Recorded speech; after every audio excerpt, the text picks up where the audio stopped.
Hello everybody, Cooper here, and welcome back to another episode of the Mosswood Academy here on Cricket Captain 2023.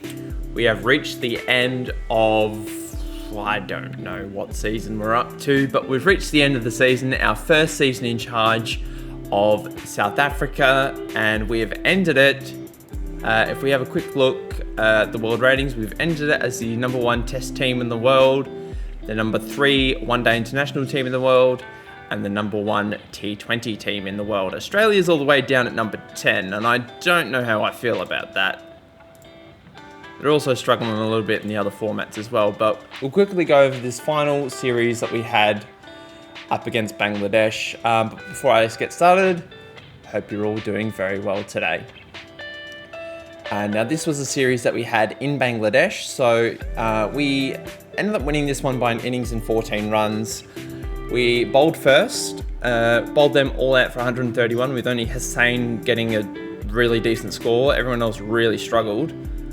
We did have them 5 for 34 at one point, and Zanderson was the star man, picking up 4 for 47. Corey and Jones each picked up 3 wickets between them, and then Jansen picked up 3 as well. We then batted, got 427. Tail wagged a little bit in this match. Kurtzen did get a nice 100 to his name. Ferguson again got out in the 90s, which, he's gotten out in the 90s so many times in this career mode. I just cannot believe it. But anyway, it's another 100 to Kurtzen. De Villiers got a half century. Corey did well, got 39 to his name. Batted quite nicely. And then we bowled them all out for 282, with Disco Jones picking up 4 for 43, being pick of the bowlers in the second innings of the Bangladesh innings. Corey got 3, Zanderson 2, and Jansen 1. Hussain, unfortunately, couldn't get 100. He was left stranded on 98 off 250 balls. Batted really well in this match, but unfortunately couldn't hang on for the 100. In the second test, we batted first this time around. We did win by 360 runs. We got a lot of half centuries in this match. Not any centuries. We got five half centuries, if my maths is correct. So this was a really good innings. Flair and Corey did really well towards the back end of this innings, putting on a nice partnership. But then we bowled really well. We got 252 them all out, and Jones and Corey picked up 3 each, and Zanderson and Flair picked up 2 each in this one.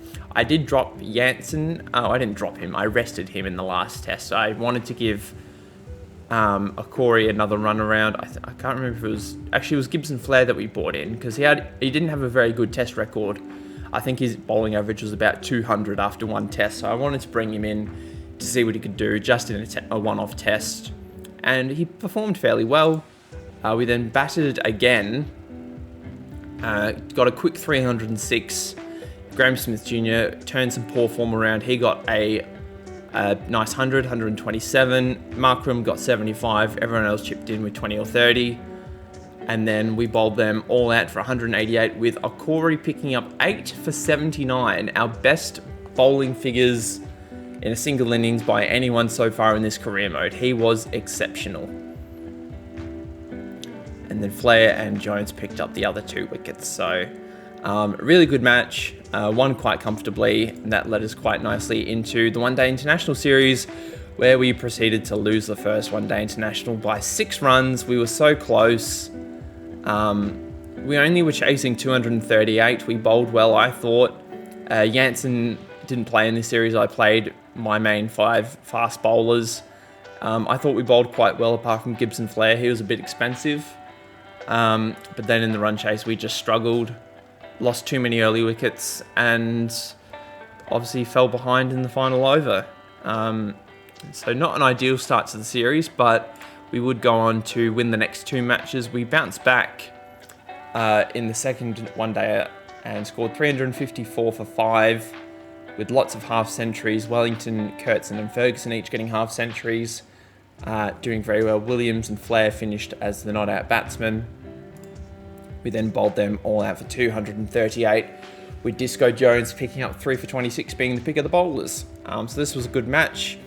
We then went on to win the series against Bangladesh. We batted first, got 280 all out after just under 40 overs. Probably could have batted a little bit more reserved to get a better score, but it is the fashion in which we bat. So, sometimes you just get a bit unlucky sometimes. But we bowled very nicely. Kept them to 249. They never really looked like getting close to our target, but we still had to take all 10 wickets, and we did it. And we ended up winning the series, which was good. We then had one final 20-over match, which we won by 4 wickets. We bowled first. They actually got 184 for 8. They batted really well. Just kept the score ticking along. Haynes picked up 4 for 31. And then we chased it down fairly comfortably. Daniels and Wellington coming into the side. De Villiers, I decided to rest for the last game of the season. Williams, I gave him an opportunity to open with the bat. And Daniels and Wellington got half centuries as mentioned. Johnson got 21 off 13, including 2 sixes to win us the match, which was great. And that is the end of our international season. Domestically, we were very good. It's not going to show us, but because I've already skipped forward. But we did end up winning the first class competition, so we have got the prize money allocated for our contracts, which is great. I want to go to player records, all players. Oh, it's not going to let me do it. I'll do it on the other side, but I believe we're up to the contract screen. We would like to retain the captaincy for this season. I would like to do that. Our next series is the World Cup, the 2020 World Cup in England.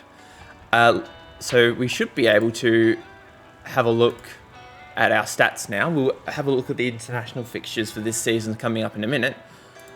Everyone did a decent job, I thought. A few guys were good. Titus Matthews wasn't ideal. But one guy I was impressed with, if I can find him, is Tarbo Dawson. He got a couple of really big scores towards the end of last season. So he might be someone we consider for test selection going forward if he can continue his good form. In terms of our bowlers, we'll go over the contracts and stuff at a later date. But there's like Drake's, I think we'll let go. Archibald will bring back. It was his first season. He's a little bit inexperienced. Beamish will let go. But as I said, we'll go over that a little bit later. But the internationals for this season, what have we got? We've obviously got the World Cup, which we are in. How many series? We've got 7 series. We then have 4 tests against England in England. So that will be interesting. We've got some matches against Ireland, which should be good. We then play Bangladesh again, 2 tests against Bangladesh. Then we have 3 tests in Australia. Then we play Ireland again in South Africa. And then Australia again in South Africa. So we're a little bit repeating our performances this season. So we're going to continue forward.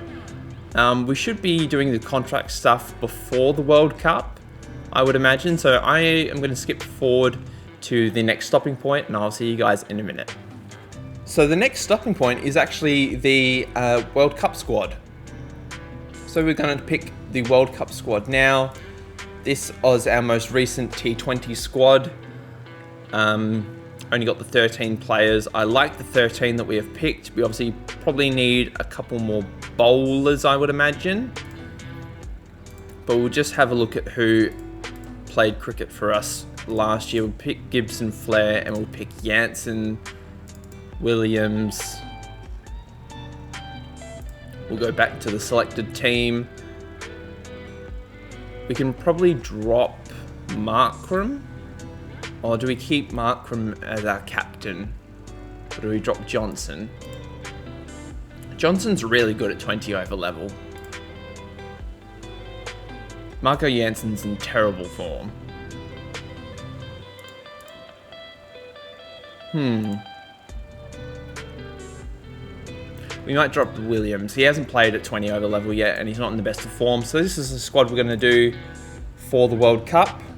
I'm going to play the World Cup off camera, and then I will come back showing the World Cup results, and then we will do the off season, and then we will continue on with the video. So bear with me, I will be back in a second.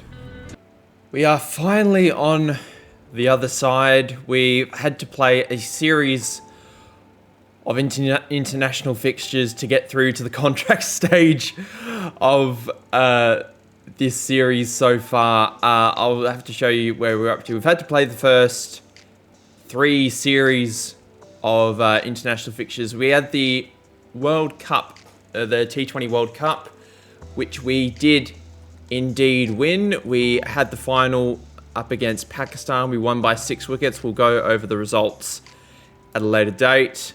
We'll do that today. That we then had some fixtures up against England, and we've just come back from some fixtures up against Ireland, and then we're about to go play some fixtures against Bangladesh at home, I believe.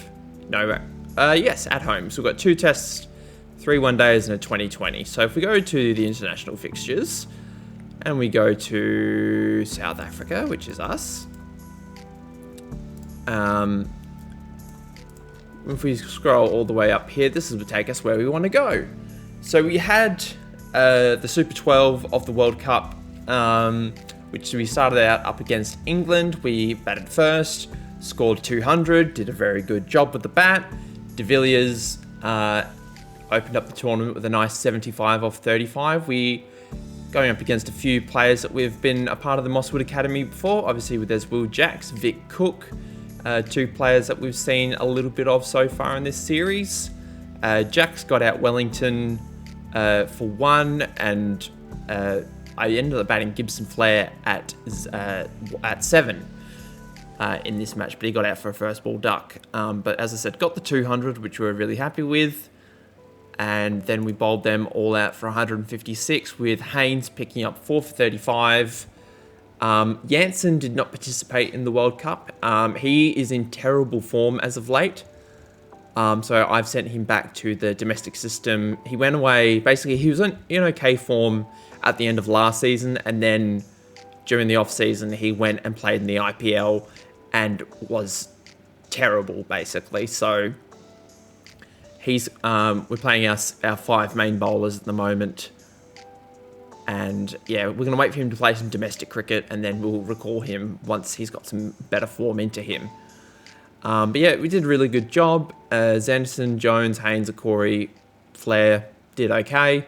I mean, when I say okay, that's all the bowlers. They did a good job.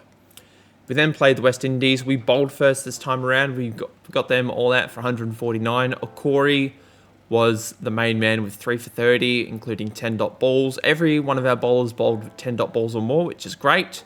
We did a really good job. And then with the bat, De Villiers again really shone. Got 80 off 33, 12 fours and 3 sixes. Kurtzen and Smith Jr. as the not-out batsmen.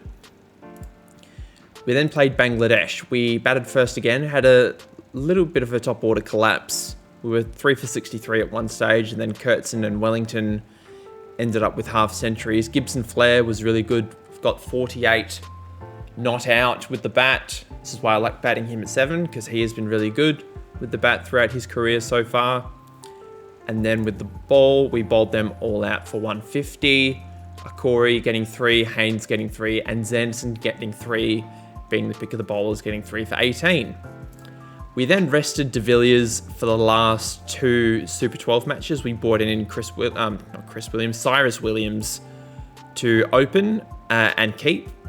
We also brought in Johnson for Gibson Flair to make his international debut, I believe, if I'm not mistaken. So Williams ended up with 93 off 36. Kurtzen got a nice 88. Johnson, 7 off 4. Actually, is this Johnson's debut? I think he might have played some games last season. I don't remember. Wellington was really good, 39 not out at the end there. And then with the ball, we just crushed them. Zimbabwe, I think we played them in an international fixture last year in a test series, and we absolutely crushed them. Same story here. Haynes got 3 for 20, was the pick of the bowlers. We won by 157 runs. And then in this last Super 12 match, we played New Zealand. Ferguson went nuts. We scored 280 in a 2020 match. Ferguson was 170 off 61. Got 17 fours and 13 sixes. Kurtzen got another half century. Williams got the 32 off 13. It was a really flat wicket from memory, and we were just really good. We bowled them all out for 111. All the bowlers picking up 2 did a really nice job. We then had a semi-final up against Afghanistan. We bowled first, bowled them all out for 114. Zanson again was the star pupil, picking up 3 for 18 once again. Shared the load really nicely. And then with the bat, we chased it down fairly comfortably with plenty of time left in the match. De Villiers came back in for Williams, got 63 off 30. Kurtzen finished 36 not out.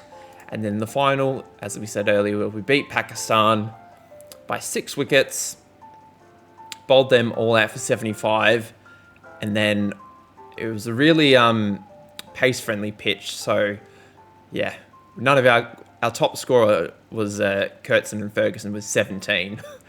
So, yeah, we did chase it down fairly quickly, though. But we did win. We are 2020 World Cup champions, which means we hold the Test Championship and the World 2020 Cup. World 2020 World Cup is what I'm trying to say. So we hold 2 of the main trophies. The One Day World Cup is next on our radar. I don't know when that is. I'm assuming it will be in the next season or 2. And then we had our test series. We'll go to over here now. Had our test series up against England. The first test we actually lost. We batted first, got 182. This is probably our strongest test team that we had played against so far in the series. De Villiers was our best batsman, picking up half century. It's only actually happened just recently, but we've finally fully trained De Villiers to be a first-class opener. So I think he played in the middle order in this match, and then I think I dropped Mark from after this match. And then I was batting De Villiers in the top order. So he will be our test opener alongside Ferguson now. We then bowled them all out for 183, with Disco Jones picking up 450, doing the works with the ball. We then batted again in the third innings. De Villiers picked up another half century. We were all out for 286. Kurtzen picked up a half century as well. Really tough batting conditions in England. And then they chased down 286 with Ollie Pope picking up a run a ball 100. They just batted a lot better than we did. They went Bazball, and we didn't, and they were really good. Really tough loss this one, but we do bounce back in this series. There's 4-match series. We bounced back phenomenally. We batted first again, 348 we managed with Wellington, Kurtzen getting half centuries. Graham Smith Jr. was close with 48 and being dismissed. De Villiers opening the bat got 22. Ferguson really struggled early on in the test series, but I think he comes good towards the end. We then bowled England all out for 127 with Haynes and Jones picking up 3 wickets each, which I was really happy with. Really strong bowling performance. Bakewell, who's about 18 years old, and he is incredible.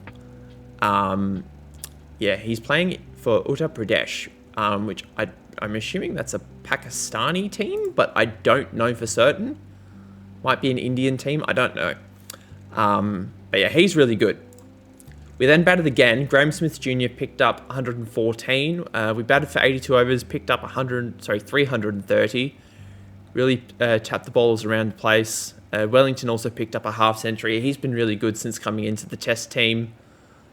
And then we rolled them for 225 in the end, with Bakewell getting at 103. Haynes picked up 6 for 45. And we won this match fairly comfortably in the end, 326 runs. The third test, we did win by 10 wickets. England actually batted first on this occasion. Harry Brook was really good, got 131. Haynes again picked up 4 for 60 with the ball. And then with the bat, we got 441 after 152 overs. We were 6 for 227, and then a Corey... Sorry, we were 5 for 115, I forgot. Then Flair and Wellington put on a partnership, and then a Corey and Wellington again put on another partnership. Then we lost 3 quick wickets, and then Wellington was the last man out for 170 off 366 deliveries. He was phenomenal on this pitch. So he did have to bat for a long time. We then bowled them all out for 209. Disco Jones picking up 4 for 37. Other guys just did a really good job chipping in. And then we only needed 47 runs to win in the 4th innings, which we did chase down comfortably. That was nice for us to do. And then in the final test, we did win. Batted first, got 400. Kurtzen got his first 100 of the season, if I'm not mistaken. Flair got another half century. Ferguson and de Villiers got half centuries on a pretty tough batting wicket, actually, but we did do a fairly good job. England then batted and got 420. Ollie Pope getting another century. Gibson Flair got 4 for 71, but was going at over 5 runs and over, and everyone else sort of did their part. We then batted again, got 421 for 8 of 115 overs. We did declare, I think our lead was about 400, so we did declare once we had a 400 run lead. Wellington and Williams got hundreds. De Villiers got close to a 50. Corey and Jones ended up as the not-out batsman. We then bowled them out for 2-2-3 on the final day, with Corey picking up 5 for 35. Zanderson got 2 and Flair got 2. I'm pretty sure there was a run out in there somewhere. But we did really good, and we secured the series victory 3-1. We then had 3 20-over matches against England. We won them all fairly comfortably. We got 246 for 4 in our first go-around. De Villiers finished 163 not out in a really exciting fixture. He got 24 fours and 6 sixes, and Graham Smith Jr. was the next top scorer with 28 runs. But yeah, this was the de Villiers show. He was really good. They batted reasonably well, got 210 for 5 from their 20 overs, but our score was quite high. They just couldn't manage to chase the runs down. Second 2020, we won by 93 runs. Kurtzen got a half century. De Villiers got stumped for 49, as we did put up 227 for 4. And then with the ball, we were much better. Bowled them all out for 134. Corey picked up 3 for 28. Johnson did come in for Gibson Flair to bat at 7. He got none for 25, kept the runs down. And then Zanderson was got 3 for 19 as well. Got the first 3 wickets of the innings. Was really good. And then the final 2020, we did win again by 39 runs, with Ferguson this time getting 100, got 106 off 59. Kurtzen got 79 with the bat. De Villiers struggled, and Graham Smith Jr. finished 15 not out after we scored 207 for 2. We then, this was a rain-affected match, so they only had to bat 17 overs instead of the full 20. They only scored 144, which means we won by 39 runs via the Duckworth-Lewis method. We then had some one-day internationals. We bowled first in this match. Got 9 for 231 from their 50 overs. Harry Brook got another 100. Corey was the main man. He picked up 3 for 51. I brought Flair back in. He got 2 for 38. And then the other bowlers did okay. They sort of did their job. We chased it down fairly comfortably, with Wellington and Williams finishing as the not-out batsmen. De Villiers and Kurtzen picked up half centuries. Yeah, we chased it down with over 10 overs to go, so I was really happy with our performance in this one. In the second one-day international, we batted first, actually, and Kurtzen got a nice 122 not out. De Villiers, Ferguson and Graham Smith Jr. all finished with half centuries, and Wellington finished 9 off 10 not out as well. With the ball, we were very successful. Disco Jones picked up 3 for 31 from his 10 overs, including 3 maidens. Zanderson was 1 for 28. Haynes 2 for 52. Okori 2 for 45. And Gibson Flair 2 for 30. Nobody with the bat in their team really stood out. Just a few little starts, but we knocked them over fairly comfortably. They never really looked like chasing the runs down. And then the final match, we bowled them. We batted first. I was getting ahead of myself. Batted first, scored 308 for 7 from 50 overs.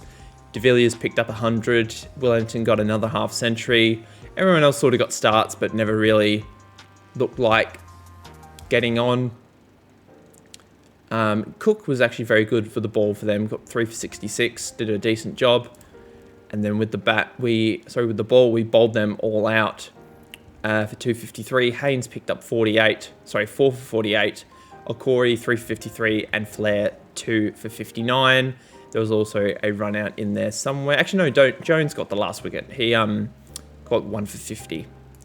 And that wrapped up our tour of England. We then had a little tour of Ireland, where we had 2 20-over matches first.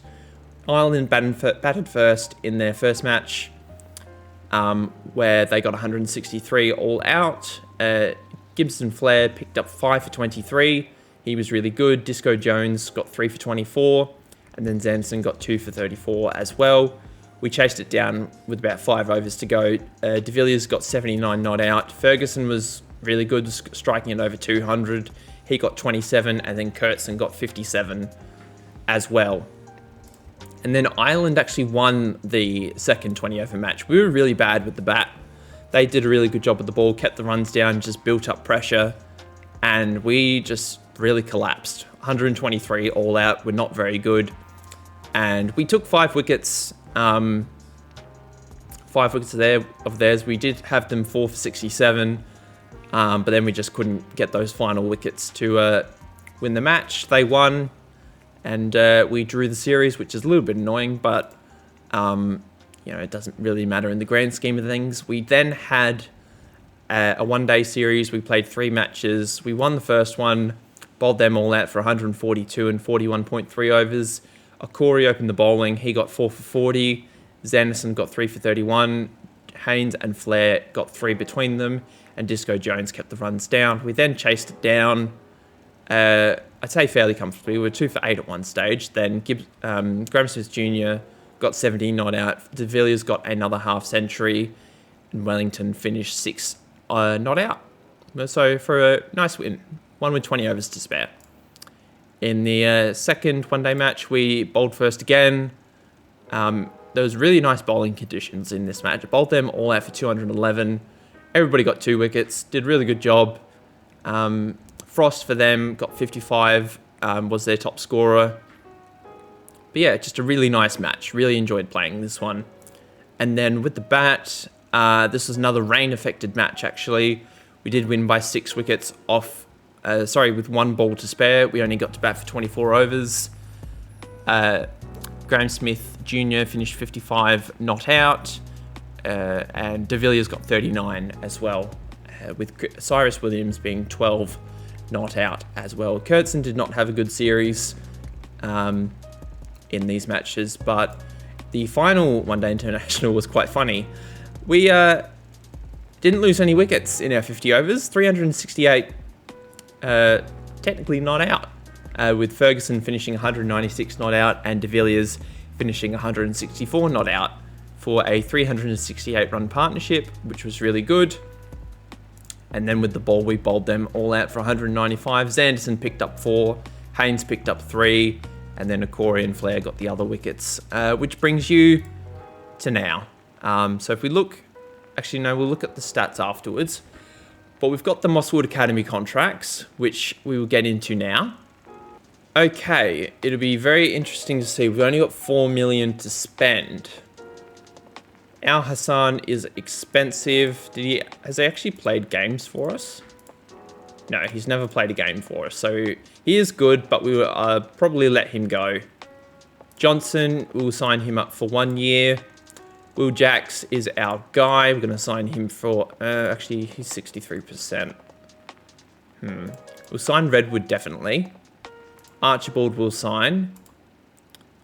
Dante Daniels is really good. We'll sign him for 2 years. Cilius will let go. Cook will let go. Will Jacks, he's our guy. We have to sign him. Actually, no, we can't justify signing him. He's just way too expensive, unfortunately.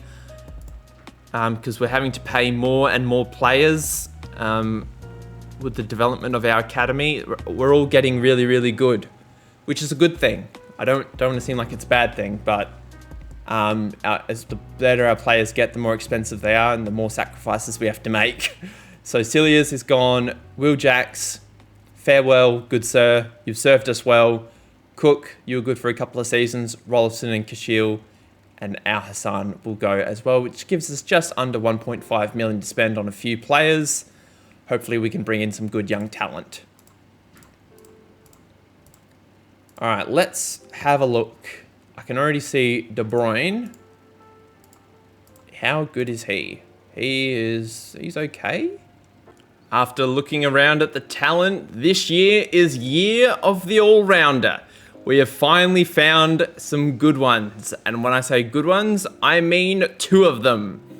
We've got Dana Lawrence here, who I'm very excited about. He's a leg spinning all-rounder, but he is a batsman first. Averages 66 with the bat at 3-day level in the second 11. Bowls okay. We'll have a look at his combined. His economy is quite good.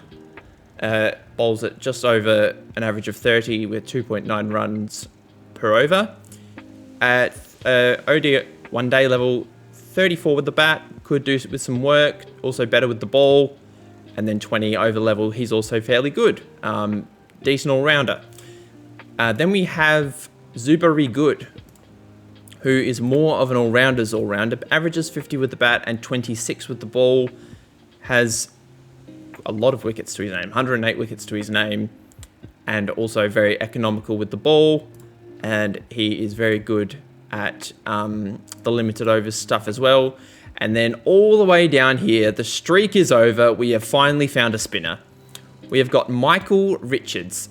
He is contracted to Lions, which I am hoping they will release him and then he will come over to the Mosswood Academy. He's yet to play any cricket for them. So I am hopeful, but if not, we do have him for the Mosswood Academy. For MI Cape Town. Averages 19 with the ball. He is a little bit on the expensive side in terms of economy.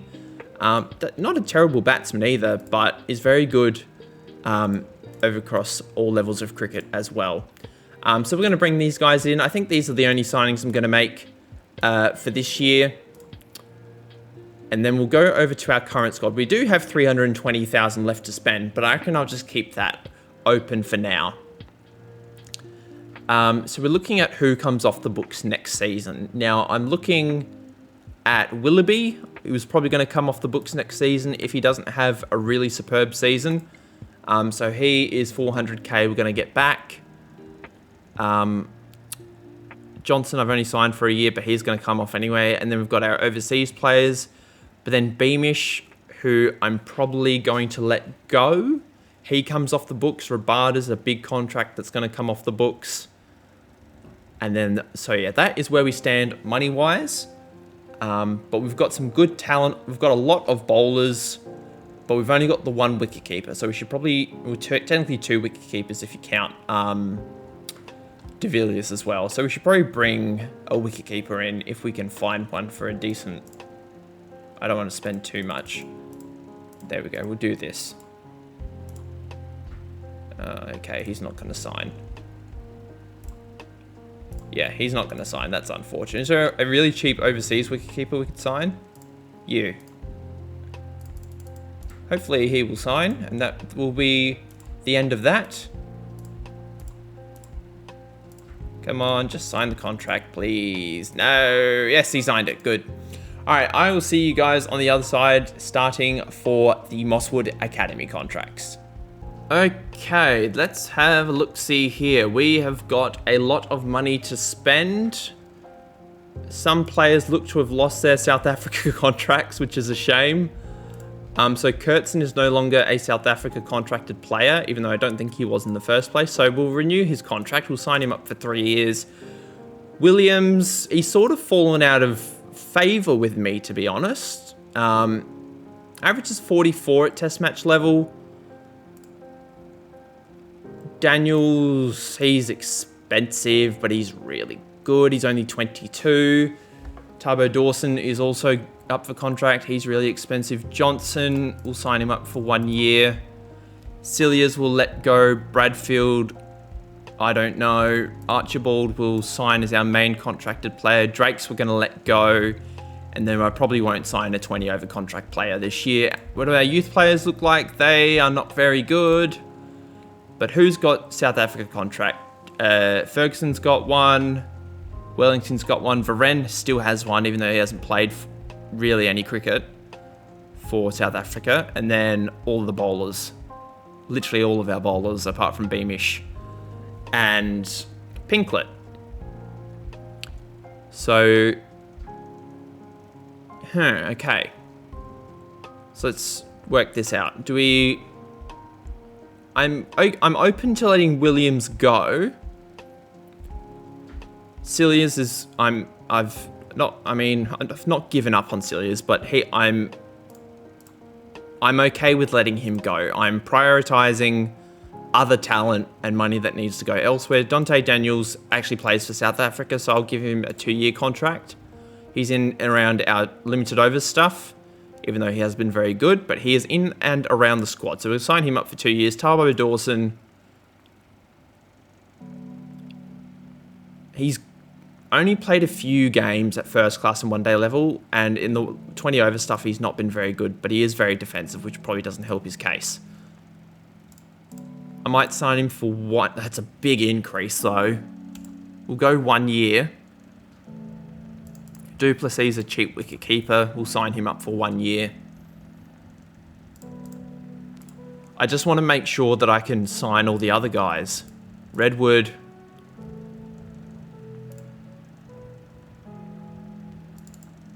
He's really expensive now. We might let him go. He can just play for MI Cape Town. Bradfield's actually showing a bit of potential.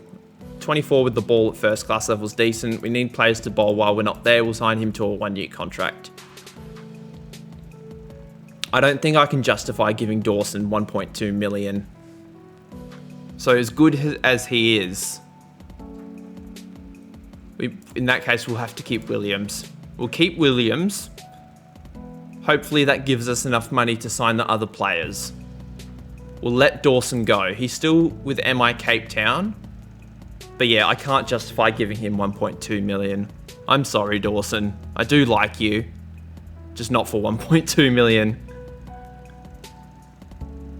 Alright, that's going to do it. And then we got to find those other players.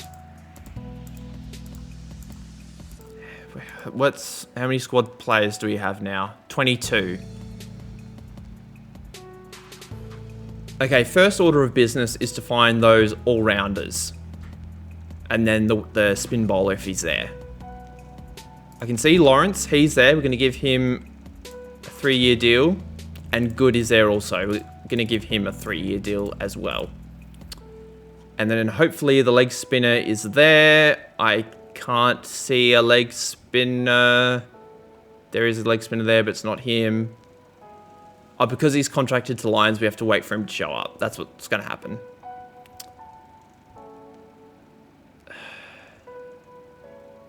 What about, is he in here? He's not in here. No. We've got $1 million to spend on a reserve overseas player. 380,000. We'll get a backup spinner if we can. Is Lee good? He is good. Okay, we'll sign him as our reserve player. And that will get us to 25 players. Let's go in here again. Hopefully we can find that leg spinner. Because I would like to sign him because he is really good. If not, we'll come up with something. He's not there, annoyingly. I did find some other good fast bowling talent, but I don't necessarily think we need another fast bowler. We've got $1 million to spend. Like, this guy was really good. He signed for Pal Royals. We might give him a go. We'll rename him. He's 19. We'll give him 2 years. This guy, Dippenar, was also really good. He's for Durban. We'll sign him up. We'll give him 2 years. And I'm pretty sure there was one more, Miller, but he's 20. He's a bit older. Probably go against him. It's annoying that we couldn't get the other guy. That's a bit of a shame. But we might be able to get a couple of 20 over players then. Sign Liton Das. He's a wicketkeeper. We haven't got much in terms of opening batsmen, which I've just noticed. But that's okay. We can just sort of retrain people. But that's going to do it for now, guys. We'll sign those guys up. We couldn't get the leg spinner, unfortunately. But I'm hopeful we'll be able to find another one in another season. But that's going to do it for today. We've finally done all of that. Okay, we have renamed those 2 fast bowlers. We've got Rolly Baker now, and we've got Hugo Bunschoten. So they're going to be really good for us. I'm going to be very curious to see how these all-rounders develop over time. I'm going to be very excited to finally have an all-rounder in the international team at some point. We have now got the test series up against Bangladesh, and the domestic stuff starts today as well. So when do we come back? We might come back at the end of the Australia test series on the 15th of December. Yeah, we might do that. We'll come back here just before the start of the Ireland test series. We'll do that. All right, guys, this has been a longer episode, but I hope you don't mind. Thank you so much for watching up until this point. If you've really enjoyed the video, feel free to give it a like and subscribe. And until next time, guys, I hope you have a lovely day, and I'll see you guys then. Bye.